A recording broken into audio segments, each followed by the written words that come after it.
lovely to hear from you. Christine Eales is next, and Christine comes from Cheam, where I lived many, many years ago. So welcome, Christine. Thank you.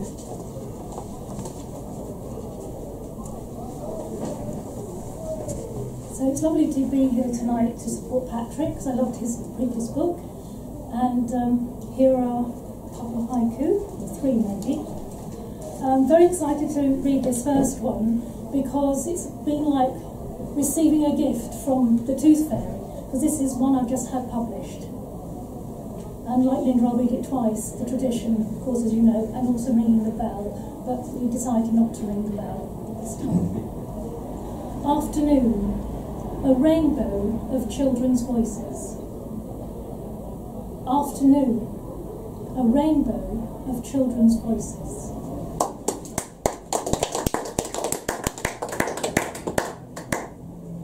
And some of you know the Japanese love things that are rather enigmatic and towards the Zen very open. So this is one that I hope goes to the Japanese spirit of haiku. No flesh, silhouette of bare bones.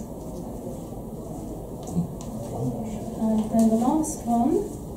As you know, with haiku you can do a little bit of gentle humour, but nothing too strong. So this is strong because it mentions champagne. I drink champagne to remember you, the nice bits. I drink champagne to remember you, the nice bits.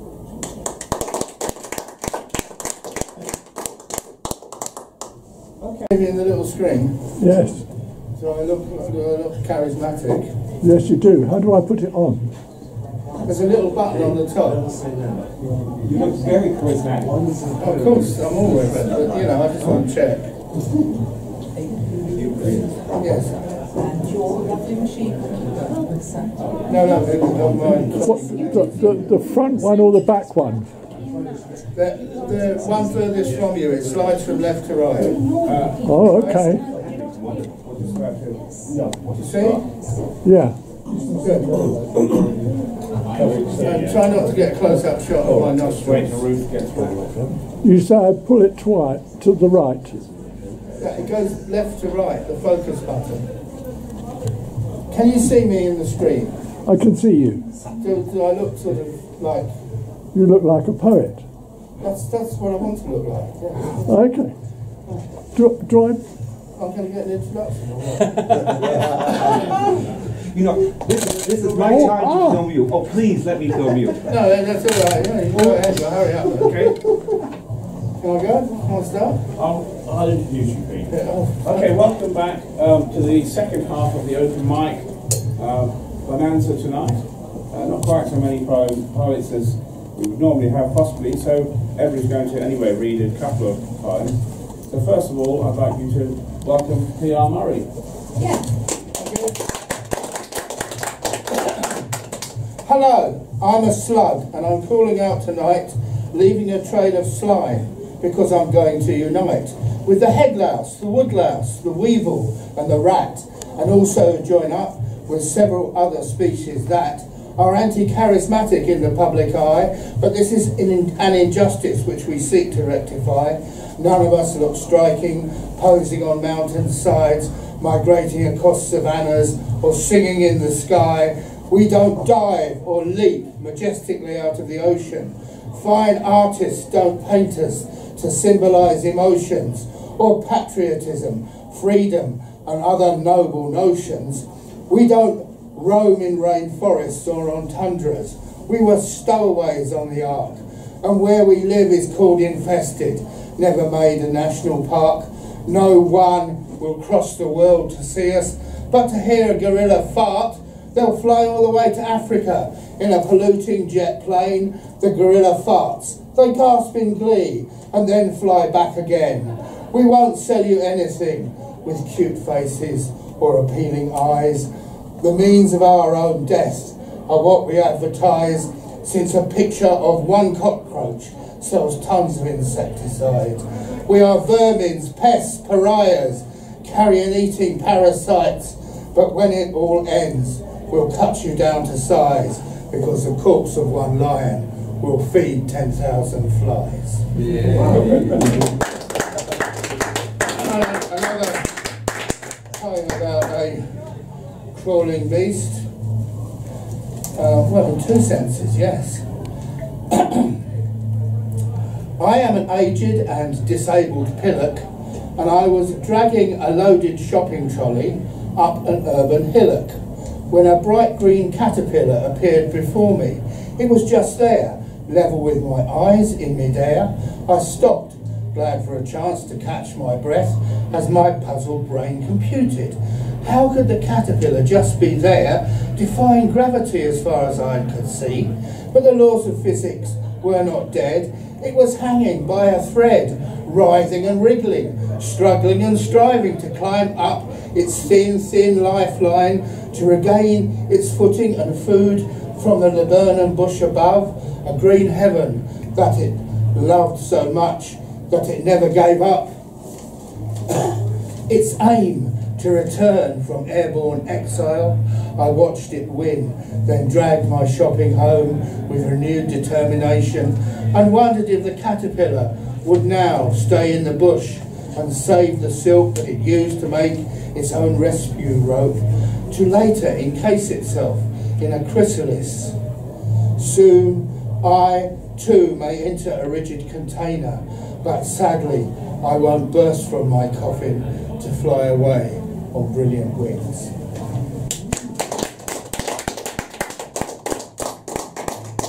Thank you. Ladies and gentlemen, Pete has always had brilliant wings, in my opinion. Okay, so we're going to continue now with Camilla Reeve.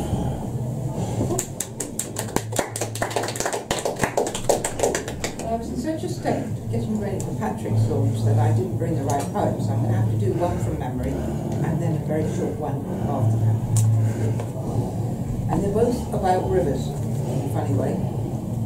And the first one is about a guy called P.R.Murry, who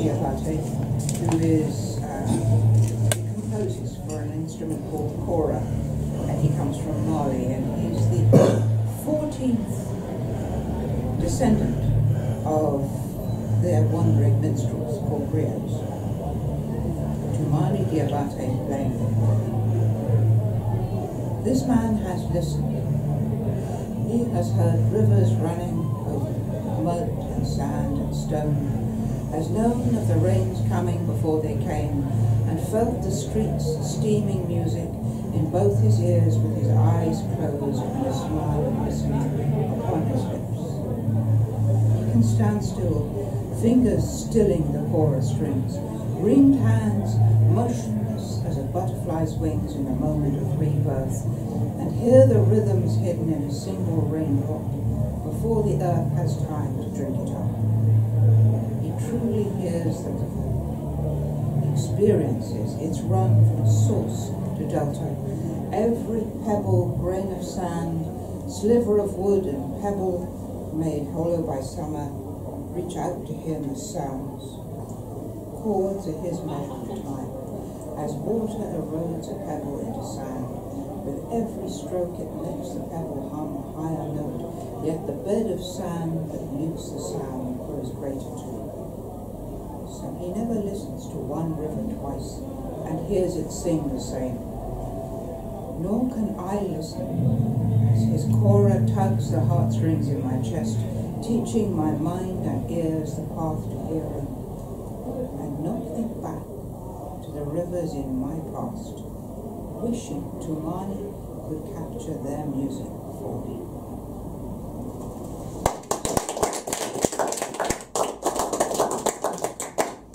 This other one was written for a guy who died in Afghanistan, and it's called River of Peace. I know that in some ways people get angry with the soldiers and what happens out there.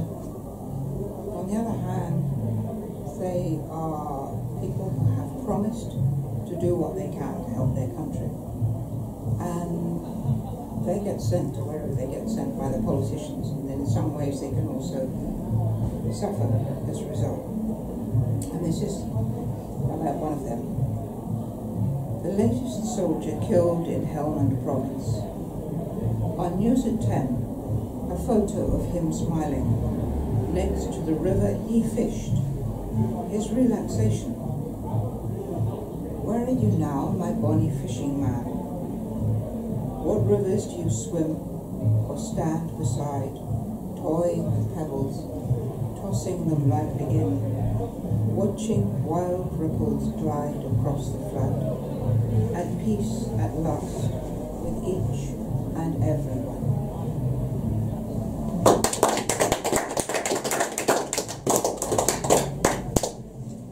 Beautiful verse from Camilla, and we come to the final poet tonight, an old friend and a fantastic poet, all the way from Ramsgate and all the way from over there to here is Emile Sercombe. Here he comes.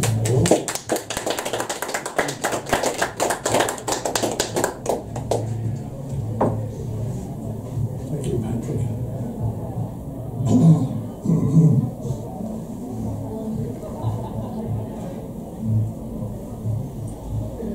The most basic animal in the entire universe. The worm.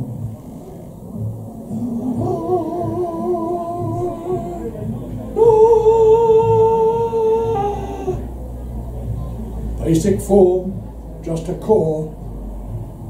Worm of the diaspora. Soldier on, soldier worm. Worm, worm, worm, worm, worm, worm, worm. Worm, worm, worm, worm, worm, worm, worm, worm.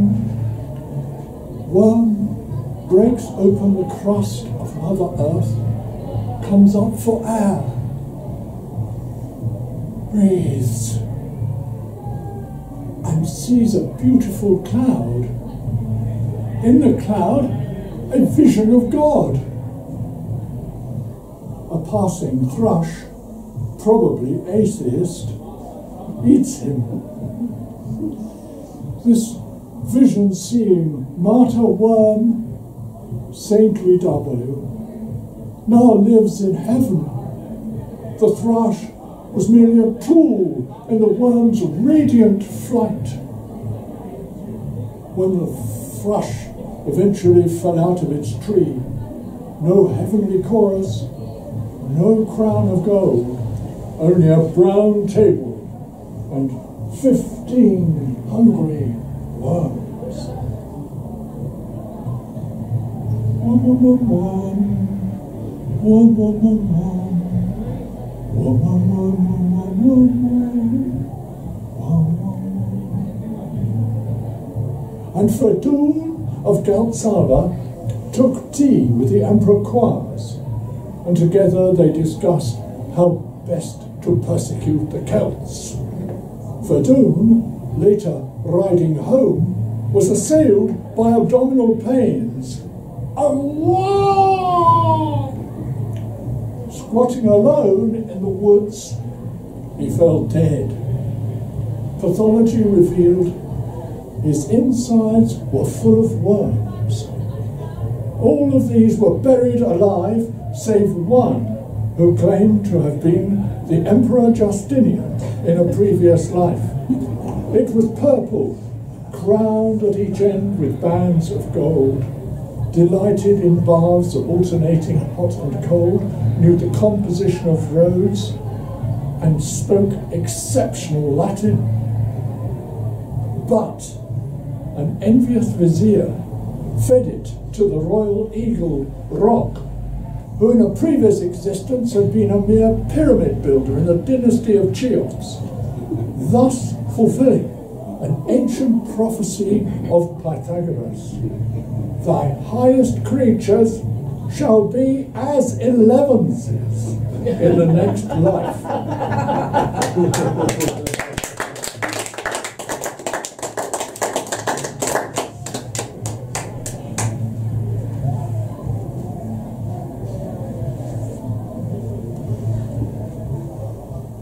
Well, good evening, fellow cyclists here tonight.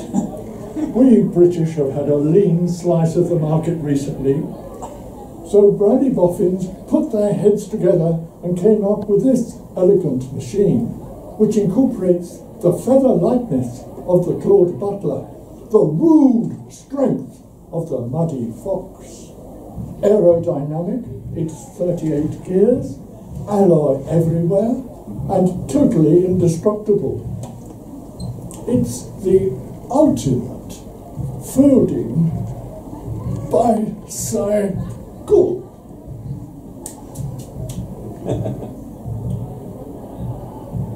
Brakes fold into the handlebars. 1/4 turn on the head bolt, they drop inwards, and internal flexing facilitates folding into the stem, which slides into the chest tube. The seat rolls and slides into the seat stem, which slides into the frame hip. The wheels unzip, fold into the forks, which slide one into the chest tube, and two, released at the ankle, folds into the forks and into the frame hip. The gears unzip and fold in sequence, forming one notched cog.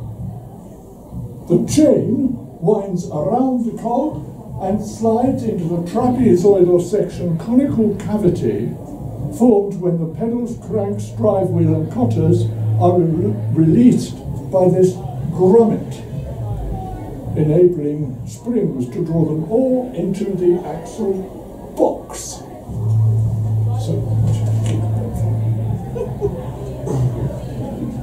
So now, to recap, we have the front wheel within the forks with the handlebars in the chest tube. The seat, rear forks and wheels are housed in the hip, and the drive mechanisms are lodged in the axle box. All we have to do now is to telescope the frame.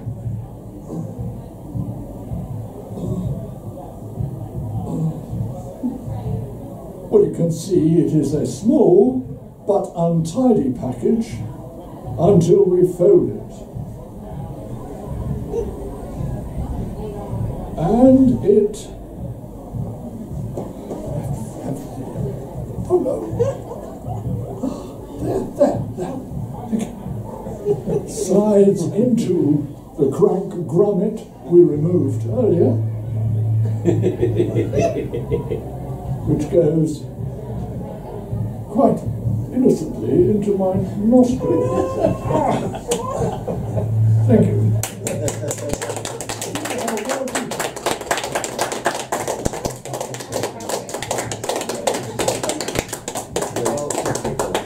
Emile Sercombe. Emile is also an artist. He's got a show of his work at the Pie Factory in Margate, opening on the 12th of October.